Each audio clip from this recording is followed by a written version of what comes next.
Cabinet গ্যাসের চুলাগুলো অনেক সময় দেখা যায় কয়েক বছর ব্যবহার করার পরে খুবই শব্দ হয়, গ্যাস ঠিকভাবে আসে না, শোঁ তাপতুপ শব্দ করে। এই ধরনের সমস্যা মূলত হয়ে থাকে উপরের বার্নার ক্যাপের জন্য। বার্নার ক্যাপ যখন ব্যাকা হয়ে যায় অথবা নষ্ট হয়ে যায় তখন আগুন ঠিকভাবে উঠে না, খুবই শব্দ করে, আগুন ব্যাকফায়ার করে।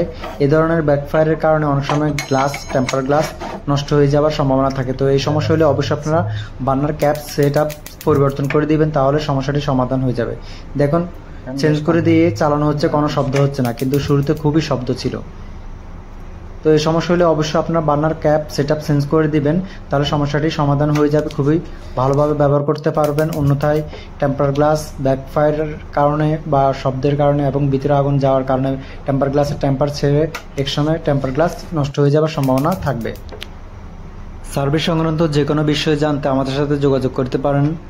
এই চ্যানেলে বিভিন্ন প্রোডাক্টের সার্ভিস সংক্রান্ত ভিডিও দেওয়া হয়। ভিডিওগুলি ভালো লাগলে চ্যানেলটি সাবস্ক্রাইব করে রাখবেন, যাতে করে নতুন ভিডিও দেওয়ার সাথে সাথে সবার আগে আপনার কাছে পৌঁছায়। ধন্যবাদ।